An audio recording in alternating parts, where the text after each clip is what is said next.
हरे कृष्णा। तो क्लास शुरू करने से पहले मैं आप सभी वैष्णव के चरणों में प्रार्थना करती हूँ कि आप सब मुझे आशीर्वाद दें, ताकि ये जो श्लोक है इसको अच्छी तरह से समझाने का मैं प्रयास कर सकूं। हरे कृष्णा। हरि बोल। तो ये श्लोक में कहा जा रहा है कि ये जो राजा है, राजा कौन सा है यहाँ पे? स्वयंभू मनु है। जो सम्राट है, सारे पृथ्वी के राजा है। और हम लोगों ने पिछले श्लोकों में देखा कि कैसे राजा है, वो इस जगत में भी राज्य करते हैं और उनका राज्य वह आध्यात्मिक जगत में भी है। तो जैसे देखा जाता है कि ऐसे राजा को राज ऋषि कहा जाता है। राज ऋषि मतलब क्या? कि ऐसे राजा जो बहुत सारा ज्ञान रखते हैं, मतलब दोनों प्रकार का आध्यात्मिक ज्ञान भी रखते हैं और भौतिक ज्ञान भी रखते हैं। केवल भौतिक ज्ञान होने वैसे राजा पूरी तरह से अपना कर्तव्य नहीं निभा सकता। तो राजा को आध्यात्मिक ज्ञान होना भी आवश्यक होता है। और ये हम यहाँ पे देख रहे हैं, ये जो राजा है स्वयंभू मनु है, जो मतलब भगवान ब्रह्मा से उत्पन्न है। और इतने शक्तिशाली या बोल सकते हैं और ज्ञानी भी बोल सकते हैं कि वो दोनों जगत में रह के कार्य कर सकते हैं। और हम देख रहे हैं कि ये यहाँ पे बताया जा रहा है कि ये जो राजा है सारे पृथ्वी के सम्राट है। और वो आए हैं कहाँ पे? अभी कर्दम मुनि के कुटिया में। जैसे हम लोग देखा ना कि मुनिगण क्या होता है, बहुत सारी तपस्या करते हैं और अपने कुटिया में रहकर, मतलब कैसे कैसे रहते हैं? वो वन में रहते हैं। मतलब वहां पे वन में रहने का क्यों कारण है, क्या क्यों ऐसा बताया जा रहा है कि वहां पे वो मुनि जो होते हैं साधु स्वभाव वाले होते हैं। वो किसी प्रकार की किसी अन्य वस्तु से मतलब समाज में रह के किसी की सहायता नहीं लेना चाहते हैं। केवल भगवान और अपने बीच में किसी को नहीं लाना चाहते हैं। अपनी जो भक्ति है भगवान में लीन होना चाहते हैं, भगवान को ध्यान करना चाहते हैं, उनके ध्यान के ऊपर वो समाधि करना चाहते हैं। तो इसके लिए उनको किसी मनुष्य की ऊपर डिपेंड रहने की नहीं चाहते हैं। वो केवल भगवान पर ही विश्वास रखते हैं और भगवान के जो सुविधा भगवान देते हैं उसके ऊपर भी आधारित रहते हैं। इसलिए वो वन में रहते हैं। और वो सन्यासी का एक गुण भी बताया जाता है, वो हमेशा निर्भय होता है। उसको किसी का भी डर नहीं होना चाहिए। अगर वो उसके अंदर मन में डर है तो वो कभी सन्यासी नहीं बन पाएगा। क्योंकि उसको विश्वास होना चाहिए कि हाँ, जो कुछ भी मैं करने वाला हूँ या जो कुछ भी मेरे साथ होने वाला है, ये जरूर भगवान की इच्छा है, भगवान की ही कारण ही सब कुछ होने वाला है। तो इसलिए उसको वन में जाने के लिए या वन में रहने के लिए भी कोई डर नहीं होना चाहिए, या फिर ऐसे कि हाँ, मैं बिना खाए पिए मैं कैसे रह पाऊंगा, या फिर घर नहीं है तो मेरी सुरक्षा कैसे होगी, बारिश धूप ठंडी से मेरी वर्षा से मेरी कैसी सुरक्षा हो पाएगी। या फिर हिंस्र पशु होते हैं, कोई जीव होता है, मतलब छोटा सा जीव जैसा मच्छर है, वो भी अगर काट ले तो मुझे कोई बीमारी हो सकता है। या फिर कोई शेर या बाघ आके मुझे खा जाएगा, ये भी उसके अंदर कोई भी डर नहीं होना चाहिए। तभी वो वन में जाके नदी के किनारे बैठ के एक छोटी सी कुटिया में और रह के वो वहां से भगवान की तपस्या कर सकता है। ऐसा विश्वास उसके अंदर है, तभी वो कर सकता है। और यहाँ पे हम लोगों ने पिछले श्लोकों में देखा कि ऐसे मुनि कैसे होते हैं, वो अपने वस्त्र पर भी ध्यान नहीं देते हैं। राइट? उसके उनके जो वस्त्र होते हैं वो धूमिल होते हैं, पूरे धूल से भरे हुए होते हैं। कभी कीचड़ लगा होता है, मिट्टी लगा होता है, फटे पुराने कपड़े होते हैं। हम लोग देखते हैं कि कभी कभी जो ऐसे सन्यासी होते हैं उनके वस्त्रों में गांठ होती है।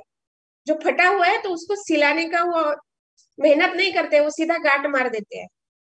जैसे हम लोग देखते हैं ना कि सुदामा जो ब्राह्मण है जब आते हैं भगवान को मिलने के लिए, तो कितने मलिन वस्त्र थे उनके, कितने धूल से भरे हुए थे। और ऐसी कोई जगह नहीं थी कि जहाँ पे गांठ ना हो, इतने उनके कपड़ों में गांठ थी। तो ये साधु का लक्षण यहाँ पे बताया जाता है कि क्योंकि वो क्या होता है कि वो अपने बाहरी पहनावे पे ध्यान नहीं देता है। हाँ? तो ये तो फिजिकल हो गया, मतलब वो आध्यात्मिक रूप से भी हम देख सकते हैं कि वो जो शरीर है, ये जो एक प्रकार का वस्त्र है, उसके ऊपर भी वो ज्यादा ध्यान नहीं देते हैं। हम देखते हैं कैसे साधुगण होते हैं, उनके क्या होते हैं, दाढ़ी मूछें भी बड़ी होती है और वो जटाएं धारण करते हैं। दैट मीन्स क्या, वो अपना वो बाल निकालने के लिए भी टाइम वेस्ट नहीं करते, अपना टाइम नहीं गवाते हैं। तो मतलब फिजिकली और आध्यात्मिक रूप से देखे जाए तो वो अपने ऊपर किसी शरीर के ऊपर या बाहरी पहना के ऊपर वो ध्यान नहीं देते, उनका ध्यान एक ही होता है, भगवान के ऊपर, भगवान को स्मरण करना, भगवान के लीलाओं को स्मरण करना, यही होता है।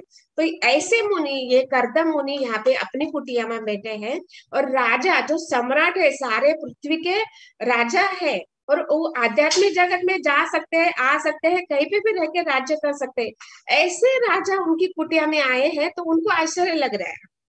हम्म, कि ऐसे जो सम्राट है वो मेरे कुटिया में आए हैं, दैट मीन्स देखते हैं हम लोग इस जगत में भी हम लोग थे ना, जब तक कोई प्रयोजन नहीं है तब तक हम किसी के घर में नहीं जाते, राइट? कोई कार्य है, कुछ काम है, कुछ बात करना है, तभी हम लोग जा सकते हैं, या कुछ फंक्शन है तभी हम जाते हैं। तो दैट मीन्स यहाँ पे वो मुनि समझ गए कि जरूर राजा का कोई प्रयोजन है, तभी राजा मेरे कुटिया में पधारे हैं। तो यहाँ पे ये बताया जा रहा है, जैसे बताया ना कि तात्पर्य में श्रील प्रभुपाद बहुत सुंदर बता रहे, क्या बता रहे? जब कोई अतिथि अपने मित्र के घर जाता है तो यह माना जाता है कि उसका कुछ विशेष प्रयोजन है। हम्म?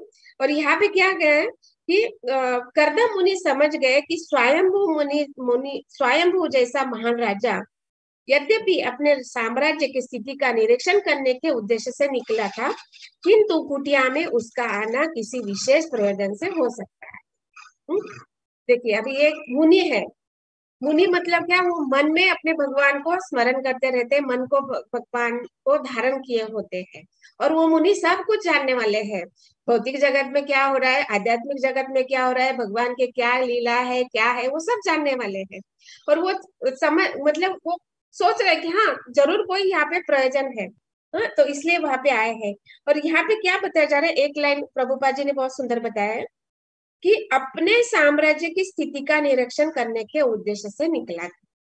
तो ये जो राजा है, स्वयंभू मुनि है, स्वयंभू मनु है, वो क्या है, अपने राज्य का निरीक्षण करने के लिए निकला है। तो हम लोग देखते हैं ना कि जो राजा होता है, पहले जमाने में ऐसा होता था, अभी का पता नहीं, लेकिन पहले ऐसा होता था ना कि जो राजा होता है, जो शासन करता होता है, वो हमेशा अपने आप को मतलब वेशांतर करके, जो राजा है वो कभी भी मुकुट और राजसी आभूषण वगैरह पहन के नहीं जा रहा है, सिंपल सादे कपड़े, बिना मुकुट के सादे कपड़े पहन के एक सिंपल मनुष्य के रूप में बन के जाते हैं, और देखते हैं कि कहाँ क्या हो रहा है, कहाँ पे कोई दुखी है क्या, कोई पीड़ाग्रस्त है क्या, किसी को क्या कष्ट है, ये सब देखते थे। मतलब यहाँ पे बताया जा रहा है कि जो राजा है वो क्या करता था, नागरिकों के सुख के लिए जो भी सुविधाएं है वो सही मात्रा में उन तक पहुंच रही है क्या, उनको किस प्रकार का कष्ट है क्या, वो सब देखते थे कि संसार के लोग कैसे हैं। तो यहाँ पे बताया जा रहा है कि जैसे नागरिकों की सुविधा के लिए अलग अलग प्रकार के सुविधा होती है, तो इसमें अन्न, फल, दुग्ध, औषधियां, रत्न, खनिज तथा इसके साथ में जो भी वस्त्र वगैरह जो है उसकी आवश्यकता पूरी तरह से हो रही क्या, इसके ऊपर पूरा ध्यान देते हैं, मतलब पर्सनली जाके वो देखते थे। इसके साथ ही साथ वो क्या देखते थे, शारीरिक व्याधियों को, मतलब किसी जैसे शारीरिक व्याधियों को हम तीन प्रकार के तापों में से एक बोलते हैं, तो जिसके यहाँ पे बोला गया शारीरिक व्याधियां मतलब आध्यात्मिक कष्ट होता है। मन की चिंताओं को, तो मन में भी किसी को मतलब चिंता होती है, किसी बात का टेंशन होता है, तनावग्रस्त होता है, जैसे हम लोग बोलते हैं डिप्रेशन में है, या उसको कोई बहुत बड़ा टेंशन है, ऐसा कुछ है, तो ये भी जो मानसिक चिंता है उसकी भी वो राजा राजा अपनी प्रजा की चिंता करता था कि सही में इसको क्या टेंशन है, ये भी वो राजा पर्सनली जाकर देखते थे। इसके साथ ही क्या होते थे, प्राकृतिक उत्पादों, मतलब कहीं पे फ्लड आ गया है क्या, कहीं पे पूर पानी आ गया है क्या, या कहीं पे बहुत सारा दुष्काल, मतलब दुष्काल को क्या बोलेंगे हम लोग हिंदी में, ड्रॉट, राइट, इंग्लिश में ड्रॉट बोलते हैं। दुष्काल मतलब वहां पे कुछ अन्न नहीं है, पानी नहीं है, सबकी वहां पे किल्लत है, मतलब कोई भी वहां पे उनको आने के लिए कुछ है नहीं। सूखा ऐसी, सूखा। हाँ, यस माता जी, हरे कृष्ण। हाँ, तो ऐसी बात देखते थे, या फिर किसी अन्य जीव द्वारा मनुष्य को सताया जा रहा है, ये भी देखते थे। तो मतलब यहाँ पे देखिए हम लोग देखते हैं कि अन्य जीव द्वारा सताया जा रहा है, कि जैसे परीक्षित महाराज रूपांतर करके बाहर निकले थे, तभी उन्होंने क्या देखा कि एक व्यक्ति गाय, मतलब गाय वंश का जो बैल है उनको मार रहा है। तभी वो देखते हैं, मतलब ये राजा ऐसे होते थे कि एक जीव दूसरे जीव को नहीं सताना चाहिए, ये राजा का कर्तव्य होता है। दैट मीन्स ये यहाँ पे बताया जाता है कि राजा का कर्तव्य क्या है, कि प्रजा की सुविधा सुख उनको सही रूप से मिल रही है, या कोई तनावग्रस्त है, मानसिक दुख है, या शारीरिक दुख है, या कुछ है, ये सब वो पर्सनली जाके देखते थे। और यहाँ पे बताया जा रहा है ये सब निरीक्षण करने के लिए राजा निकला है, स्वयंभू मनु निकले हैं और मेरे कुटिया में आए हैं, मतलब वहां पे कोई प्रयोजन है। तो यहाँ पे बताया जाता है। तो इस प्रकार क्या होता है ना कि जब राजा, यहाँ पे प्रभुपाद जी बहुत सुंदर तरीके से बता रहे कि इस प्रकार वे राजा की इच्छा पूरी करने के लिए सन्नद्ध थे। अभी वो सोच रहे हैं, मुनि क्या सोच रहे हैं कि राजा मेरे कुटिया में आए हैं, मतलब जरूर कोई प्रयोजन है, और उनका प्रयोजन क्या है उसको सिद्ध करना, या उनके लिए मेरी क्या मैं क्या सेवा कर सकता हूँ, ये मुनि यहाँ पे सोच रहे कि अभी मुझे क्या करना है। और यहाँ पे बताया जा रहा है राजा की इच्छा पूरी करने के लिए वह सन्नद्ध थे। प्राचीन काल में यह प्रथा थी कि मुनिगण राजा के यहाँ जाते थे और राजागण मुनियों के कुटिया में जाया करते थे। ये प्राचीन काल की कथा है। तो अभी यहाँ पे बोल सकते हैं राजा कुटिया में आया है तो कोई प्रयोजन है, लेकिन मुनिगण क्यों राजा के यहाँ जाते थे? तो यहाँ पे ऐसा बताया जाता है कि प्राचीन जो वैदिक परंपरा जो है उसके अनुसार देखते हैं कि जो राजा कार्य करता है, जो शासन करता है, जो प्रजा की संरक्षण करता है, तो वो सारा जो है वो केवल अपने मन से नहीं करता है। वो कैसे करता है? मुनियों से मंत्रणा करते हैं, वो उनसे बातचीत करते हैं, उनके साथ चर्चा करते हैं, और ये जो सारे सुख या सुविधाएं या जो उनको अन्न वस्त्र या कोई भी दुख है, कष्ट है, पीड़ा है, उनको अगर कोई इससे पीड़ित है तो उनका उसके लिए क्या सॉल्यूशन हो सकता है, उसके लिए क्या समाधान हो सकता है, या जो भी समस्या है उसको कैसे हल किया जा सकता है, इसके ऊपर वहां पे बहुत बड़ा चर्चा होता है, डिस्कशन होता है। तो वहां पे मुनिगण जो है उनको वहां पे सॉल्यूशन बताते हैं। क्यों ऐसा होता है? क्योंकि ये सारे जो मुनिगण है उनको पूरा पूरा वैदिक ज्ञान होता है, क्योंकि उनका कार्य एक ही है। ब्राह्मण का क्या कार्य है? यजन याजन पठन पाठन, दान देना, दान लेना, ये इनके कार्य बताए गए हैं।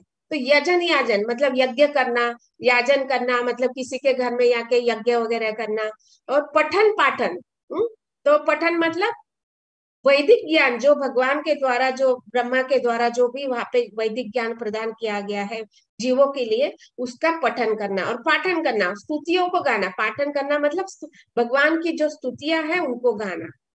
और ये सारा जो है पाठन है, तो राजा के जो राजा है या प्रजा है उनको घर घर जाके प्रचार करना, उनको राजा को प्रचार करना, जीवों को प्रचार करना, ये सारा कार्य ये मुनि का होता है।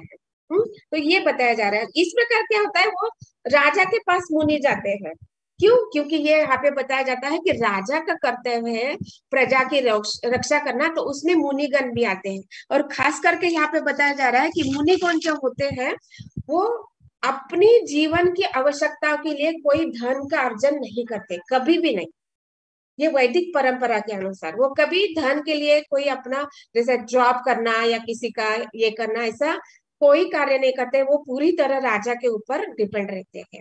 और हम लोग देखते हैं ना, कभी जब भगवान कृष्ण का आविर्भाव हुआ तो वसुदेव महाराज ने अपने ही मन में कितने सारे गौओं धन को उन्होंने दान दिया। किनको दिया? ब्राह्मणों को दान दिया।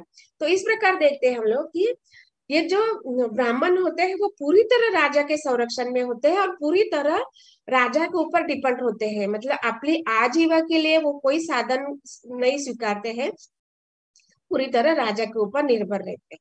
और ये राजा का कर्तव्य है कि ब्राह्मण का जो कार्य है वो क्या होता है, राजा के प्रजाजन के लिए ऐसा ज्ञान प्रदान करे जिससे जो प्रजाजन है अपनी आध्यात्मिक उन्नति करे। तो कैसे?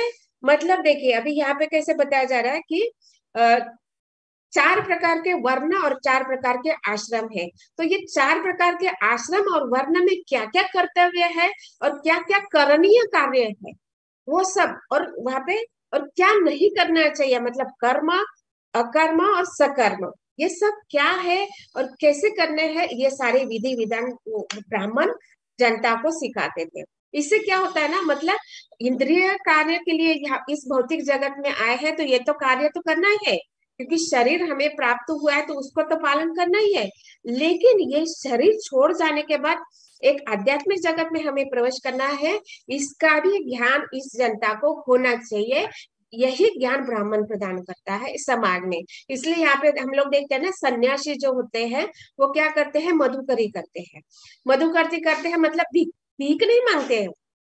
उनका उद्देश्य भीख मांगना नहीं होता है, उनका उद्देश्य होता है कि जो हम जिस गृहस्थ के घर में या जिस व्यक्ति के घर में जाए, उनको थोड़ी समय के लिए भगवान के विषय में ज्ञान प्रदान करें, या शरीर क्या है, आत्मा क्या है, और शरीर और आत्मा का भगवान के साथ, परमात्मा के साथ क्या संबंध है, इसके विषय में ज्ञान देने के लिए वो जाया करते थे।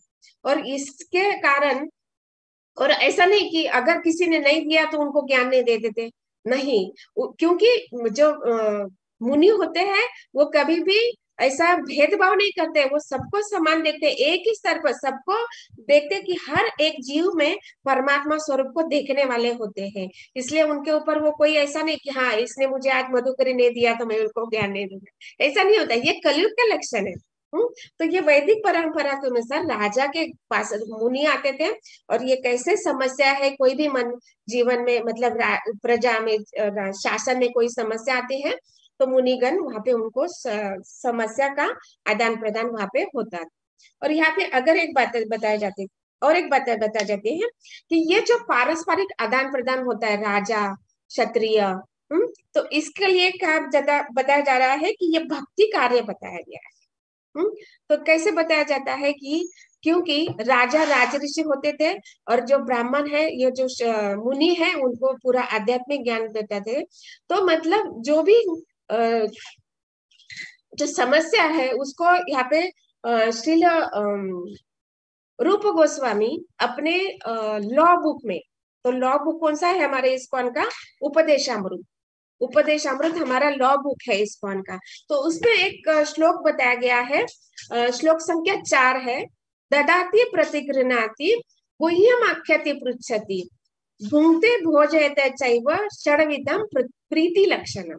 तो यहाँ पे देना और लेना, ददाति प्रतिगृह्णाति, और क्या, गुह्यम आख्याति पृच्छति, तो गुह्य बातों हम लोगों को वहां पे शेयर करना है। तो जैसे यहाँ पे बताया जाए ना कि राजा ब्राह्मण को दान देता है, और ब्राह्मण राजा को क्या दान देता है, विद्या का ज्ञान देता है। तो यहाँ पे ददाति प्रतिगृह्णाति, दान लेना और दान लेना, ये दोनों क्रिया हो रहे।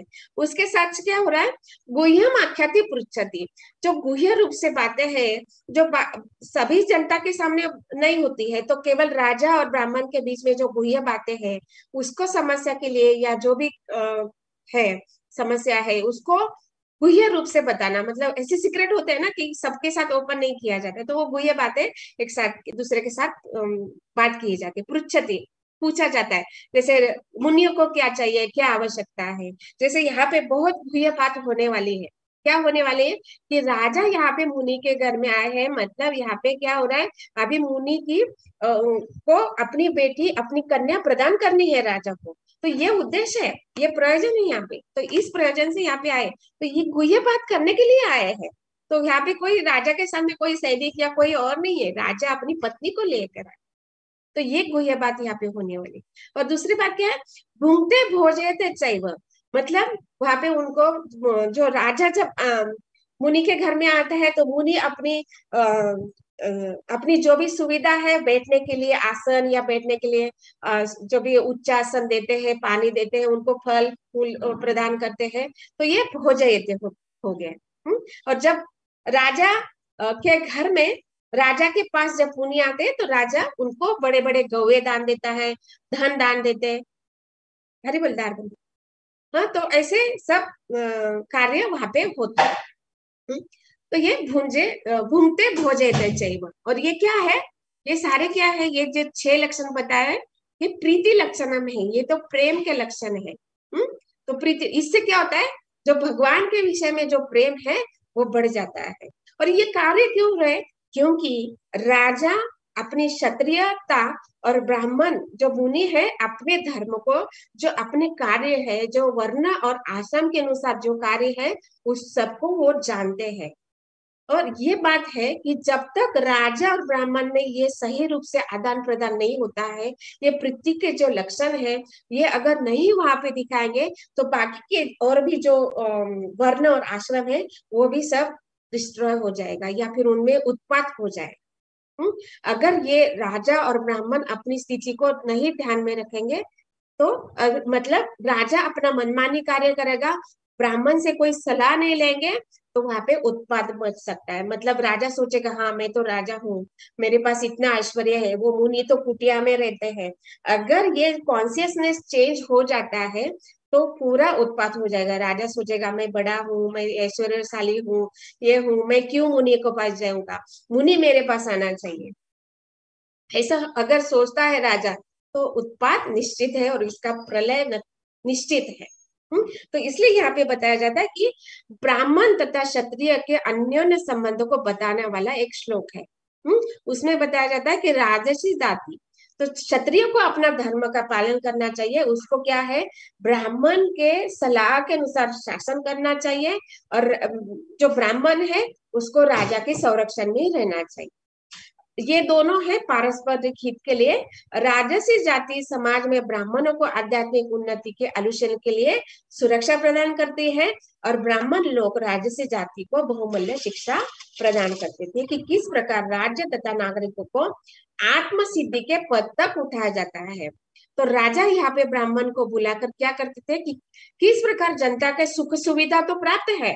जैसे हम लोग देखते हैं युधिष्ठिर महाराज के समय में, परीक्षित महाराज के समय में भी हम लोग देखते हैं कि कभी भी वर्षा अगर होनी है तो जितनी जरूरत है उतनी ही वर्षा होती थी। ऐसे कभी नहीं कि बहुत ज्यादा वर्षा हो, नहीं, जितनी आवश्यकता है उतनी है।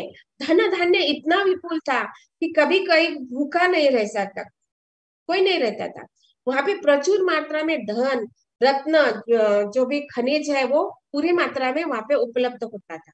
तो ये राजा क्यों क्यों ऐसा होता था, क्योंकि यहाँ पे बराबर से जो वर्ण और आश्रम है उसके अनुसार सारे कार्य किए गए थे। क्यों, क्योंकि ये स्वयं जो भगवान ने यहाँ पे बनाया है, वर्ण और आश्रम ये भगवान ने बनाया, बताया ना भगवत गीता में, चातुर्वर्ण्य मया सृष्टम गुना कर्मा विभागश।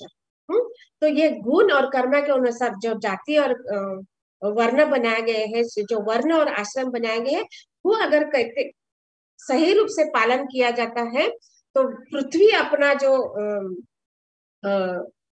अपना जो टैक्स है वो टैक्स किस रूप में देती है राजा को, धन धान्य देकर, खनिज देकर। तो और ये क्या होता है, जो समुद्र है टैक्स कैसे देता है, रत्न को देकर। अलग अलग प्रकार के जो रत्न होते हैं वो समुद्र से प्राप्त होते हैं, मोती प्राप्त होते हैं। तो ये समुद्र ये सब देता है, तो ये एक प्रकार का टैक्स हम लोगों को मिलता है, मतलब राजा को प्राप्त होता है। अगर राजा ये जो दैवी वर्ण आश्रम को अगर फॉलो करता है तो ये सारे जो देव देवता है वो भी टैक्स देते हैं राजा को। तो मतलब राजा ऐसे साधारण व्यक्ति नहीं है, राजा कौन है, रिप्रेजेंटेटिव है भगवान के। जैसे कहा जाता है ना 10वें अध्याय में विभूति योग में बताया गया है, राजा कौन है, भगवान के प्रतिनिधि है। मनुष्य में राजा श्रेष्ठ है और वो भगवान के प्रतिनिधि है, तो उनको देवता आकर टैक्स देते हैं। मतलब कैसे, वरुण देव है तो उतनी ही वर्षा देंगे, समुद्र है ज्वेलरी देंगे, मतलब खनिज देंगे, सॉरी मोती देंगे, रत्न देंगे, ऐसे प्रकार के वहां पे टैक्स उनको दिया जाता था। तो इसलिए ये जो राजा आध्यात्मिक जगत में भी राज्य कर सकते हैं और भौतिक जगत में रह के भी आध्यात्म का कार्य देख सकते हैं। इसलिए उनको सम्राट कहा गया है। तो सम्राट मतलब केवल पृथ्वी का राजा नहीं, आध्यात्मिक जगत में भी राज्य कर सकते। और इस प्रकार ये जो होता है, जब नागरिक जो होता है, जो राजा के जो प्रजा होती है, जो जनता होती है, केवल भौतिक सुरक्षा के साथ साथ उनको राजा का कर्तव्य है कि उनको आध्यात्मिक सुरक्षा भी दी जाए, आध्यात्मिक ज्ञान भी दी जाए। तो एक अभी राजा तो नहीं कर सकता ना ये कार्य, तो इसलिए ये जो ब्राह्मण होते हैं, ये जो मुनिगण होते हैं, तो उनको वो सुविधा प्रदान करते हैं कि किस प्रकार वो जनता को ये सारा ज्ञान प्रदान कर सके। जैसे हम लोग देखते हैं ना, अभी माता जी ने हम लोगों को एक प्लेटफॉर्म दिया, ये जो ऑनलाइन का जूम मीटिंग का, कि जिससे हम यहाँ पे भगवत गीता भागवतम का हम बात कर सके, चर्चा कर सके, साधु संग हम प्राप्त कर सके। ऐसा ही राजा वहां पे ब्राह्मण के लिए सुविधा प्रदान कर सकते कि किस प्रकार वो सारी जो जनता है वो आके सुने, भगवान के बारे में सुने, कीर्तन करे, श्रवण करे, अर्चन करे। ये जो नवदा भक्ति वो किस प्रकार कर सकते हैं, वो उससे क्या होगा, आध्यात्मिक वृद्धि होगी।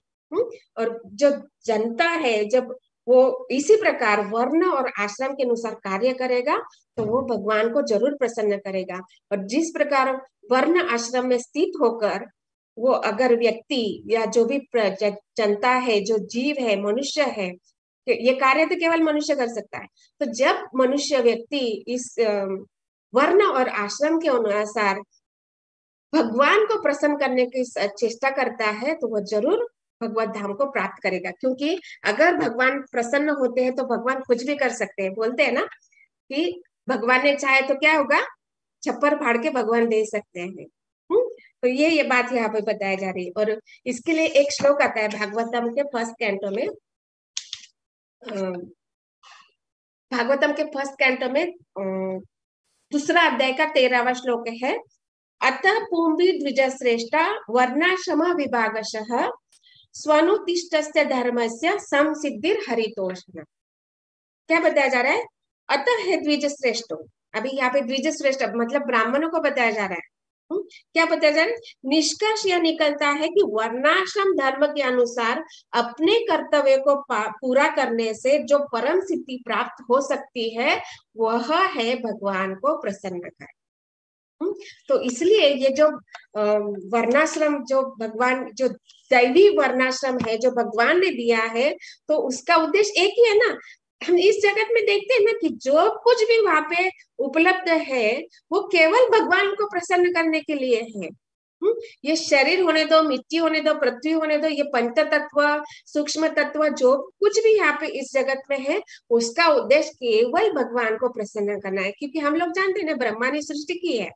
ब्रह्मा ने सृष्टि क्यों है, क्योंकि भगवान की इच्छा हुई कि ये जो बद्ध जीव है, ऐसे ही पड़े हैं, वो जब तक मेरे पास नहीं आएंगे तो उनको चैन नहीं पड़ेगा। भगवान नहीं चाहते कि मेरे जो जीव है इस भौतिक जगत में फंसे रहे, वो चाहते हैं। इसलिए उन्होंने शारीरिक सुविधा दी है, आध्यात्मिक सुविधा है दी है, भौतिक सुविधा दी है।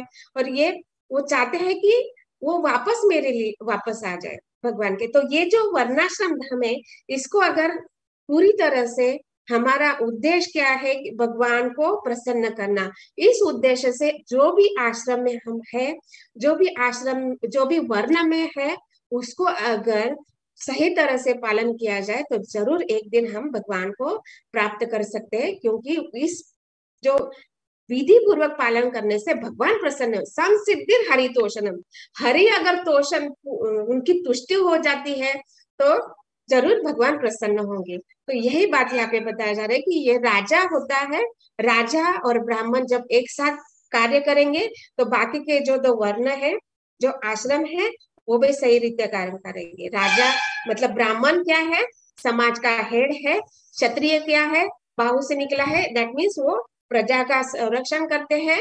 वैश्य क्या करते हैं, पेट पालन के लिए, मतलब पेट कहा गया है यहाँ, तो वो क्या करते हैं, अन्न धान्य गौ सुरक्षा करते हैं, उनका वाणिज्य व्यापार होता है। शूद्र क्या करते हैं, इन इन जो वर्ण है उनका सेवा करते। मतलब ऐसे नहीं कि राजा सेवा नहीं, शूद्रों का भी सेवा करते हैं। कैसे करते हैं, यहाँ पे ब्राह्मण को उन्होंने दिया है ना प्रजा के लिए। अगर वो राजा ने ब्राह्मण को नहीं बोला होता प्रजा के लिए आप ज्ञान प्रदान करो, तो एक शूद्र के लिए वो एक प्रकार का सेवा ही है ना। राजा के द्वारा ब्राह्मण को देना मतलब ये राजा भी शूद्रों की सेवा कर रहे हैं ना, ब्राह्मण भी शूद्रों की सेवा कर रहे हैं ना। मतलब वो है, भगवान ने बनाया है तो उसका कोई कारण है। तो ऐसा अर्थ नहीं कि शूद्र मतलब आप जो निम्न वर्ग के कार्य है वो करना, नहीं, ऐसे नहीं है। सबका वो इंटरलिंक है। अगर राजा और ये निम्न वर्ग ऐसे नहीं करेगा तो वो कार्य सुचारू रूप से नहीं चलेगा। इसलिए इसको दैवी आश्रम कहा गया है। भले शूद्र हो माना लोग बोलते हैं ये शूद्र है, शूद्र है, नहीं, लेकिन वो दैवी है क्योंकि ये भगवान ने बनाया है। और भगवान से संबंधित जो भी है वो दैवी होता है, तो वो दिव्य है। ऐसे नहीं कि शूद्र आजकल का लोगों ने वो सोच लिया कि ऐसा है, लेकिन ऐसा नहीं। यही बात यहाँ पे बताया जाता है कि जब तक राजा और क्षत्रिय और ब्राह्मण सुचारू रूप से काम करेंगे, तो वैश्य और शूद्र भी अपना कार्य सही रूप से करेंगे। और ये जो भौतिक जगत तथा आध्यात्मिक जगत में जो प्रगति होने वाली, वो सुचारू रूप से चलती रहेगी। यही बात यहाँ पे बताए जा रहे हैं। और यही उद्देश्य से राजा यहाँ पे आए हैं ब्राह्मण के कुटिया में। और जो आगे की अभी विसर्ग होने वाला है, कैसे विसर्ग को होना है कि अभी स्वयंभू मनु अपनी पुत्री कर्दम मुनि को देने वाले हैं, और कर्दम मुनि के साथ उनका विवाह होने के बाद आगे का जनरेशन क्यों ये करना है, जनरेशन निर्मित करना क्यों है, क्योंकि ये जो ज्ञान है जो भगवान ने ब्रह्मा को दिया है, ब्रह्मा के द्वारा अलग अलग मुनियों को पास पहुंचा है, और ये अभी स्वयंभू मनु के द्वारा नेक्स्ट, मतलब हम तक पहुंचना चाहिए ना। अगर यहाँ पे कर्दम मुनि का इनका विवाह नहीं होता तो हम लोग क्या, हम तक ये पहुंच पाता था क्या? नहीं, ये जो बोलते हैं ना गुरु शिष्य परंपरा है, ये परंपरा चलनी चाहिए। तो ये इसलिए यहाँ पे बताया जा रहा है कि ये विशेष प्रयोजन ये है कि कैसे उनका अभी कर्दम मुनि और देवहूति का वहां पे विवाह रचाया जाएगा, ये उद्देश्य यहाँ पे बताया जा रहा है। और फिर आगे के हम लोग देखेंगे कि कैसे आगे के अध्याय में पूरा बताया जाएगा कि किस प्रकार विवाह है और क्या है, और फिर ब्राह्मण का कर्तव्य क्या है, क्षत्रिय का कर्तव्य क्या है, ये भी आगे के श्लोक में हम बहुत सुंदर तरीके से प्रभुपाद जी ने बताया है। तो थैंक यू वेरी मच। ग्रंथराज श्रीमद् भागवतम की जय, श्रील प्रभुपाद की जय। हरे कृष्ण।